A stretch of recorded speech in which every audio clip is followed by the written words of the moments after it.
Hello students. तो हम अपना आज का लेक्चर स्टार्ट करते हैं। जो लेक्चर आज जो हम कवर करने वाले हैं वो चैप्टर है चैप्टर नंबर 14। चैप्टर 14 जिसका नाम है यहाँ पर एनवायरमेंटल केमिस्ट्री। ठीक है, चैप्टर 14 का नाम है एनवायरमेंटल केमिस्ट्री। ठीक है, एनवायरमेंटल केमिस्ट्री की बात करते हैं। इसे हम हिंदी में बोलते हैं पर्यावरणीय रसायन। पर्यावरणीय रसायन। ठीक है, एनवायरमेंटल केमिस्ट्री बोल सकते हैं या फिर हम बोल सकते हैं यहाँ पर इसको पर्यावरणीय रसायन। अब पर्यावरणीय रसायन या फिर एनवायरमेंटल केमिस्ट्री बेसिकली होती क्या है तो देखते हैं। इस चैप्टर में जो हम कवर करने वाले हैं वो कुछ टॉपिक्स हैं। लाइक हम टॉपिक कवर करने वाले हैं इसमें global warming, green house effect क्या होता है, पॉल्यूशन क्या होता है, ये भी हम इस चैप्टर में देखने वाले हैं, और ozone layer and acid rain, ये कुछ लिमिटेड टॉपिक्स हैं जो हम डिस्कस करने वाले हैं। तो हम सबसे पहले स्टार्ट करेंगे पॉल्यूशन से। आप सबको पता होगा पॉल्यूशन बेसिकली क्या होता है। तो देखो, एनवायरमेंटल केमिस्ट्री चैप्टर का नाम है, तो एनवायरनमेंट से रिलेटेड जितनी भी प्रॉब्लम्स है वो सारी हम इसमें डिस्कस करने वाले हैं। ठीक है, अब एनवायरनमेंट से रिलेटेड जो प्रॉब्लम है वो आपने देखी है। सबसे पहले पॉल्यूशन के कितने टाइप्स होते हैं, air pollution, water pollution, soil pollution, इस तरीके के पॉल्यूशन के कई सारे टाइप्स होते हैं। तो हम ये चैप्टर यहाँ पर स्टार्ट करते हैं और आज ही ये चैप्टर इस वीडियो में एंड भी हो जाएगा। ठीक है, तो चैप्टर पर ध्यान देना। सबसे पहला टॉपिक जो हम इसमें स्टडी करने वाले हैं वो है पॉल्यूशन। ठीक है, पॉल्यूशन क्या होता है। अब पॉल्यूशन की अगर हम बात करेंगे तो सिंपली हम पॉल्यूशन को बोल सकते हैं कुछ ऐसे unwanted changes in environment. Pollution, ठीक है, जिसे हम क्या बोलते हैं, प्रदूषण। ठीक है, अब प्रदूषण या फिर पॉल्यूशन क्या होता है, ऐसे कोई भी अनवांटेड चेंजेस एनवायरनमेंट में जिसकी वजह से क्या हो, जिसकी वजह से हमारी हेल्थ पर या फिर एनवायरनमेंट पर क्या हो, एनवायरनमेंट में डिस्टर्बेंस क्रिएट हो जाए, इसे हम क्या बोलेंगे, पॉल्यूशन। कोई भी अनवांटेड चेंज। अब ये अनवांटेड चेंज लाता कौन है, ये अनवांटेड चेंज लाते हैं पॉल्यूटेंट्स। देखो क्या होता है कि अगर मैं कुछ पॉल्यूटेंट्स की बात करता हूँ, कुछ ऐसे कंपोनेंट्स जो कि किसी भी मीडियम में मिलने के बाद उस मीडियम को क्या कर देते हैं, डिस्टर्ब कर देते हैं, तो उसे क्या बोला जाएगा, पॉल्यूटेंट बोला जाएगा। लाइक आप कंसीडर करो एयर पॉल्यूशन। एयर पॉल्यूशन की अगर हम बात करते हैं, एयर पॉल्यूशन क्या होता है, एक ऐसा पॉल्यूशन जिसमें एयर में कुछ ऐसे कंपोनेंट्स मिल जाए जो कि एयर के कंपोजिशन को क्या करते हैं, डिस्टर्ब कर दे। लाइक हमारा जो एटमॉस्फेयर है, पूरे एटमॉस्फेयर में 78% क्या है, वहां पर नाइट्रोजन, 20% क्या है, वहां पर कार्बन डाइऑक्साइड,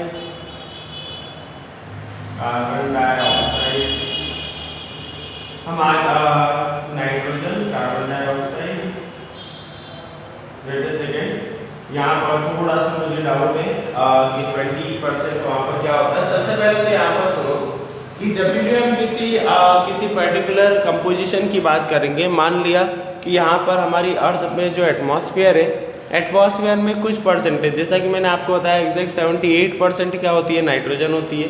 ठीक है, अब इसके बाद अगर मैं कुछ परसेंटेज की बात करता हूँ तो वहाँ पर कुछ परसेंट ऑक्सीजन होती है। मुझे पर्टिकुलरली याद नहीं आ रहा कि 20% ऑक्सीजन होती है या फिर 20% कार्बन डाइऑक्साइड होती है। तो ये मैं कंफर्म करके आपको आगे वाले लेक्चर्स में बता दूंगा। हाँ, तो अभी क्या है, नाइट्रोजन 78% है। मान लो अभी कि 20% वहाँ पर क्या होती है, ऑक्सीजन होती है। बाकी की गैसेज जो हैं 2% में बाकी की गैसेज होती हैं। अगर एयर में कुछ ऐसी चीज़ें मिल जाएं, ऐसे पॉल्यूटेंट्स मिल जाएं जिससे एयर का ये जो कंपोजिशन है वो डिस्टर्ब हो जाए, मतलब नाइट्रोजन अगर मैं एयर में बर्निंग ऑफ फॉसिल फ्यूल, मतलब सिंपली मैं क्या करता हूँ, फॉसिल फ्यूल जितने भी होते हैं, पेट्रोल, डीजल, इन सबको बहुत ज़्यादा यूज़ करता हूँ, बहुत ज़्यादा इनको जलाता हूँ, तो इससे कार्बन निकलेगा, कार्बन एटमॉस्फेयर में मिलेगा और यही गैसेस के साथ मिलकर क्या करेगा, वहाँ पर कंपाउंड्स का फॉर्मेशन करेगा, जिसकी वजह से क्या होगा, वहाँ पर एयर का कंपोजिशन, जो एयर में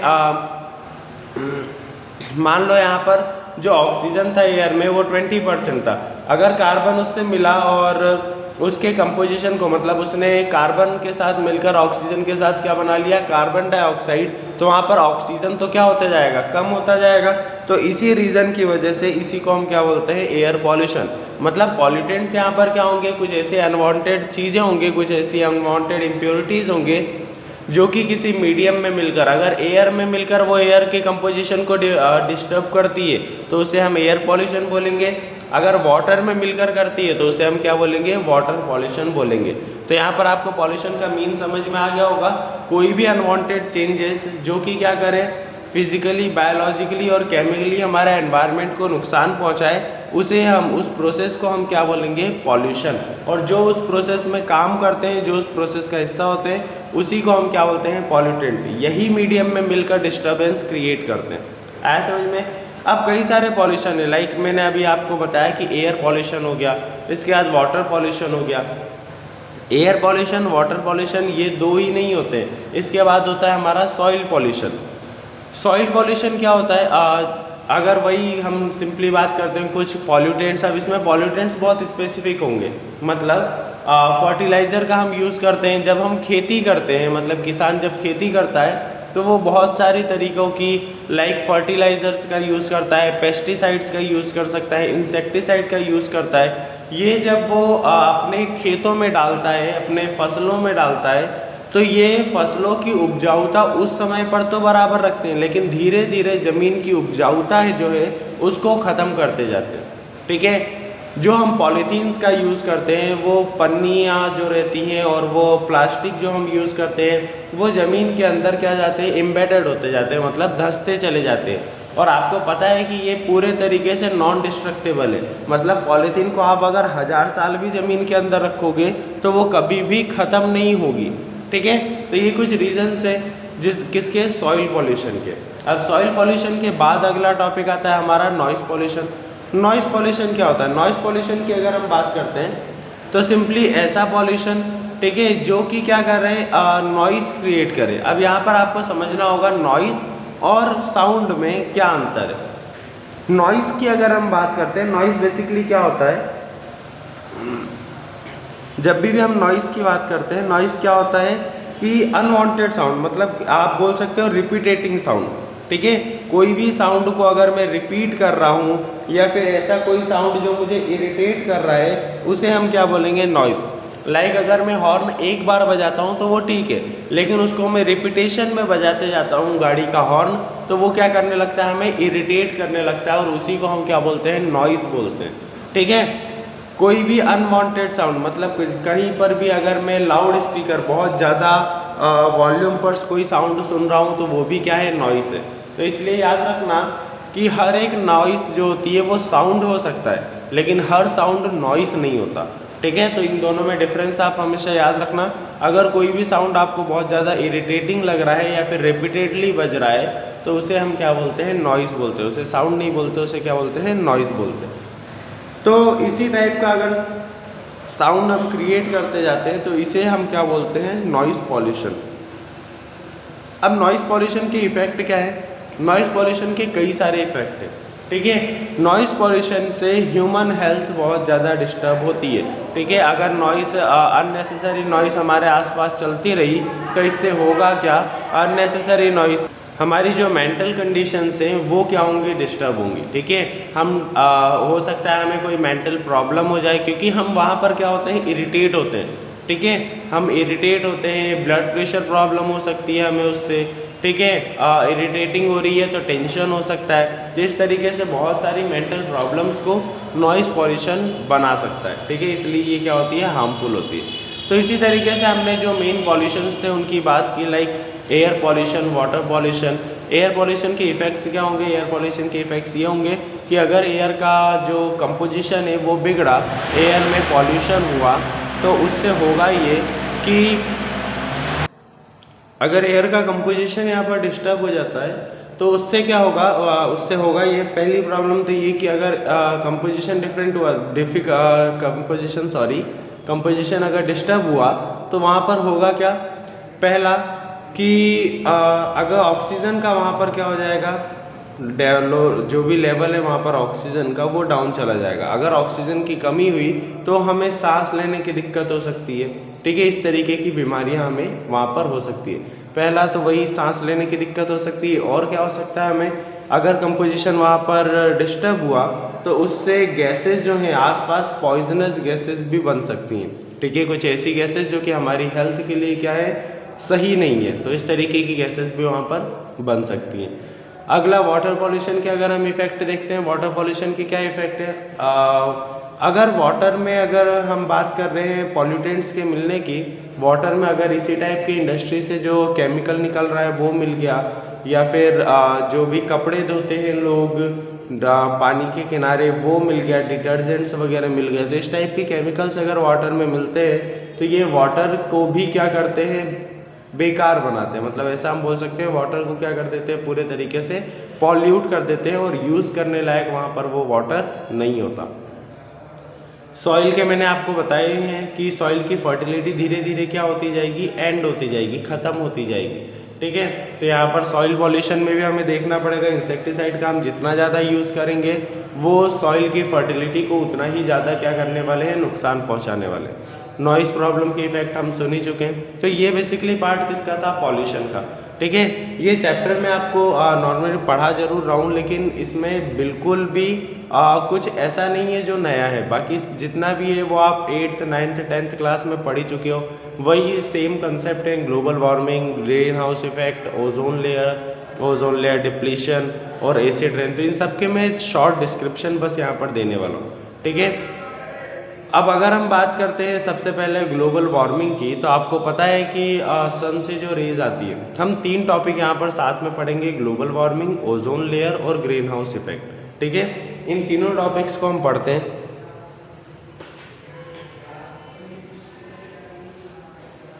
सबसे पहले जो मैं स्टार्ट कर रहा हूँ वो है यहाँ पर ग्लोबल वार्मिंग, ठीक है। तो हम किसको स्टार्ट करेंगे, यहाँ पर ग्लोबल वार्मिंग। ये मान लेते हैं कि हमारी अर्थ की सरफेस है और ये क्या है, सन, ठीक है। ये हो गया हमारा सन। सन से जैसे ही रेज अर्थ पर आती है तो यहाँ पर क्या है, बहुत सारी गैसेस प्रेजेंट होती है,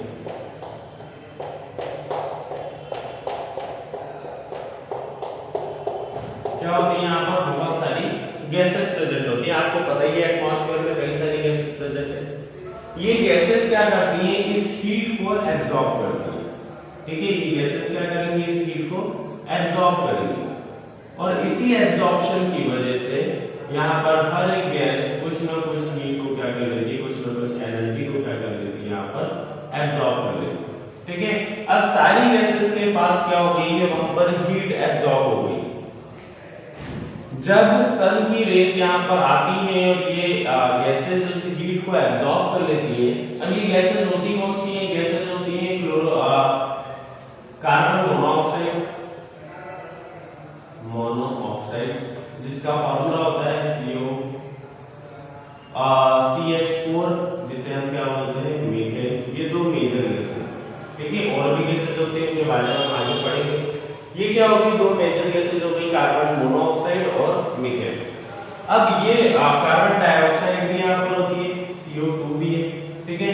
अब यहाँ पर जैसे हम इन गैसेस की बात करते हैं तो ये क्या करती है, उनको एब्जॉर्ब कर लेती है। एब्जॉर्ब करने के बाद सन से जब रेज आती है तो वो वापस से क्या हो जाती है, इमिट हो जाती है, ठीक है। यहाँ से रिफ्लेक्ट होकर वापस चली जाती है। लेकिन जो गैसेस, जो हीट इन गैसेस ने एब्जॉर्ब कर ली है, वो हीट यहाँ से बाहर नहीं जा पाती, ठीक है। वो हीट यहाँ से बाहर नहीं जा पाती। उसका रीजन क्या होता है, उसका रीजन ये होता है कि ये गैसेस तो इस एटमॉस्फेयर का ही पार्ट है। हीट जब आई तो इन गैसेस ने इसको एब्जॉर्ब कर लिया, बाकी की जगह जहां पर ये हीट पड़ी थी वो हीट बाहर चली गई अर्थ से, लेकिन इन गैसेस के पास जो हीट है वो वहीं पर रहती है, ठीक है। इन गैसेस के पास जो भी ऊर्जा है, ऊष्मा है, वो हमारी अर्थ पर ही रह जाती है। इसी का रीजन है कि जब रात होती है तब ये गैसेस के पास हीट है, मतलब ये गैसेस कैसी है, गर्म है, तो ये क्या करती है, हीट को इमिट करती है।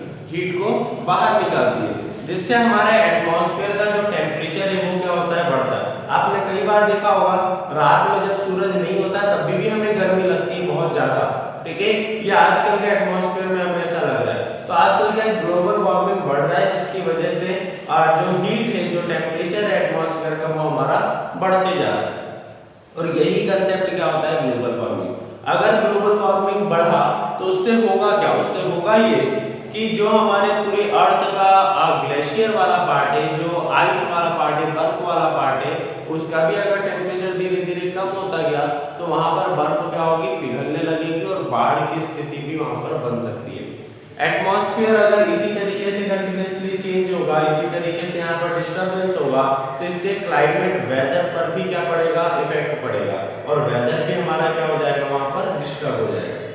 तो ये कंसेप्ट आप समझना कि सन से जो लाइट रेज आ रही है वो वापस चली जाती है, लेकिन जिस लाइट रेज की हीट को गैसेस ने एब्जॉर्ब कर लिया है वो गैसेस यहीं पर रहती है, और वो लाइट को क्या करती है, बाद में क्या करती है, एटमॉस्फेयर में इमिट करती है, और उसी इमिशन की वजह से यहाँ पर टेम्परेचर बढ़ता है, और इसी को बोला जाता है पूरे ग्लोबल की वार्मिंग, ठीक है। वार्मिंग मतलब गर्म होना। तो यहाँ पर क्या है, पूरा हमारा ग्लोब जो हो रहा है वो गर्म हो रहा है, इसी कंसेप्ट को हम बोलते हैं ग्लोबल वार्मिंग। अब ग्लोबल वार्मिंग से बचने के लिए हमने क्या किया, इन गैसेस को एक ग्लास के हाउस में क्या कर दिया, बंद कर दिया, जिससे अगर ये टेम्परेचर बनाती भी है, टेम्परेचर क्या करती है, ये अगर इमिट भी करती है तो वो उस पर्टिकुलर रीजन में ही करेंगी, इससे बाहर इनकी हीट नहीं जा सकती। इस इफेक्ट को हम क्या बोलते हैं, ग्रीन हाउस इफेक्ट, ठीक है। ये जो गैसेस वहां पर लिखी हुई है, कार्बन मोनोऑक्साइड, CH4, CO2, ये सारी क्या है, ग्रीन हाउस गैसेस है। यही हीट को एब्जॉर्ब करती है और इन्हीं को हम ग्रीन हाउस के अंदर पैक करके रखते हैं। ये हमारा ग्रीन हाउस है, ठीक है। इसके अंदर हम क्या करते हैं, इन गैसेस को बंद करके रखते हैं, जिससे ये बाहर एटमॉस्फेयर में अपनी हीट को रिलीज ना कर पाए। आई होप ये कंसेप्ट आपको दोनों समझ में आ गए होंगे। ये हो गया हमारा green house effect and global warming, यही बेसिकली उनका एक तरीके से डिस्क्रिप्शन है।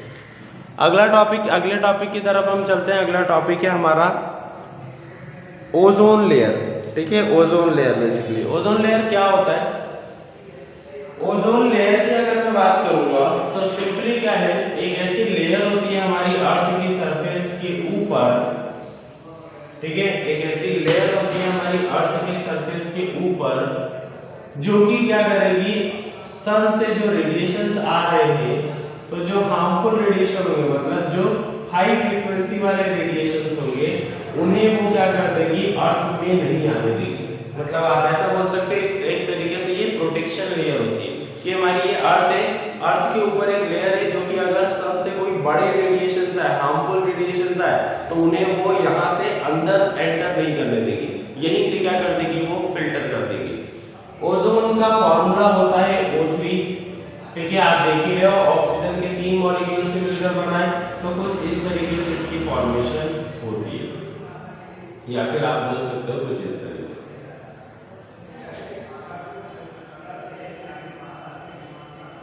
ठीक है। ये एक तरीके से चेन टाइप स्ट्रक्चर रहता है जो कि पूरी लेयर का फॉर्मेशन यहाँ पर करता है, ठीक है। अब ये बोला जाता है कि ओजोन लेयर जो है वो हमारे लिए बहुत ज्यादा इंपॉर्टेंट है, और ये हम समझ भी सकते हैं, क्यों, क्योंकि अगर सन से बहुत हार्मफुल रेडिएशंस अर्थ में आने लग गए तो वो हम पर पड़ेंगे, हमारी स्किन को डैमेज करेंगे, हमारी सॉइल पर पड़ेंगे, हमारी लैंड पर पड़ेंगे, लैंड की फर्टिलिटी को खत्म करेंगे, और बहुत तरीके से अलग अलग तरीके से हमें नुकसान पहुंचा सकते हैं। तो उससे अगर हमें बचना है तो हमें ओजोन लेयर को सुरक्षित रखना पड़ेगा। लेकिन यहाँ पर एक बैड न्यूज है, बैड न्यूज ये कि ओजोन लेयर अब धीरे धीरे क्या होती जा रही है, डिप्लीट होती जा रही है, मतलब धीरे धीरे वहां पर खत्म होती जा रही है। अंटार्कटिका रीजन के ऊपर हमें ओजोन लेयर में एक होल मिला है, मतलब अब धीरे धीरे वो क्या होती जा रही है, वहां से डिकम्पोज होती जा रही है, खत्म होती जा रही है, डिस्ट्रक्ट होती जा रही है। ऐसा क्यों हो रहा है, उसके कुछ रीजंस है। पहला तो इसका नेचुरल रीजन, मतलब जब सन के रेडिएशन इस पर पड़ते हैं, हेवी रेडिएशन जब इस पर पड़ेंगे तो ये उनको रिफ्लेक्ट तो जरूर कर देगा, लेकिन वो हेवी रेडिएशन कुछ ना कुछ हद तक इसको क्या कर रहे होंगे, इफेक्ट कर रहे होंगे। अगर कोई चीज इस पर तेजी से पड़ती है तो मेरा हाथ भले से स्ट्रॉन्ग है, मैं इसको रिफ्लेक्ट कर दूंगा, लेकिन कहीं ना कहीं डैमेज मेरे हाथ को भी पहुंचेगी। तो यही रीजन है कि यहाँ पर नेचुरल कॉज है ये कि जब रेडिएशन इस पर पड़ते हैं तो ये कुछ ना कुछ हद तक वहां पर क्या होती है, डैमेज होती है। हमारा अर्थ पर पॉल्यूशन इतना ज्यादा बढ़ता जा रहा है कि यहाँ से जो गैसेज ऊपर जाती है वो ऑक्सीजन के साथ रिएक्ट करके, मतलब ओजोन के साथ रिएक्ट करके ओजोन को वहां से क्या कर देती है, फ्री। अगर ओजोन यहाँ से फ्री हो गया तो वो क्या बन जाएगा, ऑक्सीजन बन जाएगा। ठीक है, ऑक्सीजन के मॉलिक्यूल बन गया। अब ऑक्सीजन हैवी होता है तो वो कहाँ आ जाएगा, एटमॉस्फेयर में आ जाएगा। तो यही कुछ रीजन है जिनकी वजह से ओजोन लेयर वहां पर क्या होती जा रही है, धीरे धीरे डिप्लीट होती जा रही है। आया समझ में? अब ये कुछ हमने कंसेप्ट पढ़े। सबसे पहले हमने पॉल्यूशन पढ़ा, पॉल्यूशन के बाद ग्रीन हाउस इफेक्ट, पॉल्यूशन के टाइप्स पढ़े, पॉल्यूशन के टाइप्स और उसके इफेक्ट पढ़े, हर एक पॉल्यूशन का क्या इफेक्ट होता है। इसके बाद हमने ग्लोबल वार्मिंग पढ़ा, ग्रीन हाउस इफेक्ट पढ़ा, ओजोन लेयर, आई होप आपको समझ में आ गया होगा। लास्ट टॉपिक इसका बचा हुआ है जो है एसिड रेन। ठीक है, एसिड रेन क्या होता है? तो आपने सुना होगा इसके बारे में, पहले भी पढ़ा होगा एसिड रेन का। एसिड रेन बेसिकली क्या होता है, एसिड की कोई बारिश नहीं होती है। ठीक है, ऊपर से पानी वैसा ही गिरता है, बस नीचे हमारे एटमॉस्फेयर में जो कंपोनेंट्स है कुछ, और जैसे नाइट्रोजन डाइऑक्साइड हो गया, ये कुछ ऐसे कंपोनेंट्स रहते हैं, या फिर हम बोल सकते हैं सल्फर हो गया, नाइट्रोजन हो गया, इस टाइप के कुछ कंपोनेंट्स रहते हैं। जब वाटर की ड्रॉपलेट ऊपर से नीचे की तरफ गिरती हैं तो यही कंपोनेंट्स क्या करते हैं, उसके साथ मिल जाते हैं और वहाँ पर किसका फॉर्मेशन करते हैं, एसिड्स का फॉर्मेशन करते हैं। ठीक है, अब अगर आप इसको समझो अच्छे से कि अगर मैं नाइट्रोजन और ऑक्सीजन की एक सिंपल सा एग्जांपल में लेता हूँ जिससे आपको बहुत अच्छे से समझ में आ जाएगा। एक एसिड होता है जिसे हम नाइट्रिक एसिड बोलते हैं। ठीक है, उसका फॉर्मूला क्या होता है, HNO3। ठीक है, अब आप इसको अच्छे से समझो कि जब वाटर ड्रॉपलेट ऊपर से नीचे की तरफ गिर रही है तो वाटर मतलब क्या, H2O। तो यहाँ वहाँ पर हाइड्रोजन पहले से होता है और ऑक्सीजन का एक मॉलिक्यूल पहले से होता है। अगर एटमॉस्फेयर में नाइट्रोजन डाइऑक्साइड अगर पहले से प्रेजेंट है, मतलब NO2 अगर प्रेजेंट है, वो उसके साथ मिलता है तो वो किसका फॉर्मेशन करेगा, HNO3 का फॉर्मेशन करेगा। तो यहाँ पर इसी तरीके से, इसी को हम क्या बोलते हैं, एसिड रेन बोलते हैं। ऊपर से वाटर नॉर्मली गिरता है लेकिन हमारे एटमॉस्फेयर में पॉल्यूशन इतना ज़्यादा है, अनवांटेड इम्प्योरिटीज़ इतनी ज़्यादा हैं, अनवांटेड कंपाउंड्स इतने ज़्यादा हैं, जो कि कंपाउंड्स उन ड्रॉपलेट्स के साथ मिलते हैं और एसिड का फॉर्मेशन कर लेते हैं, और वही एसिड नीचे हमें फील होता है। वो इतना ज़्यादा हार्मफुल एसिड नहीं होता लेकिन वो काफ़ी हद तक हमारी स्किन को डैमेज कर सकता है। अगर हमारी लैंड पर गिरता है, हमारी ज़मीन पर गिरता है, तो वो उसकी फर्टिलिटी को भी वहाँ पर एंड कर सकता है। और आप खुद भी अनुमान लगा सकते हो, सोच सकते हो कि एसिड हमें कितने तरीके से डैमेज कर सकता है। ठीक है, हमारे नेचर को हमें कितने तरीके से वहाँ पर डैमेज पहुँचा सकता है, कितना नुकसान कर सकता है। तो ये कुछ इसके टॉपिक्स थे। 14 चैप्टर आपका यहाँ पर एंड होता है। ठीक है, मैं जो भी यहाँ पर हाफ ईयरली एग्जाम में आने वाला है उसका कोर्स हमने यहाँ पर एंड कर दिया है, तो इनको आप अच्छे से पढ़ लेना। अगर इनमें कोई भी डाउट आता है किसी भी चैप्टर में तो आप मुझे मैसेज कर सकते हो। ठीक है, थैंक यू।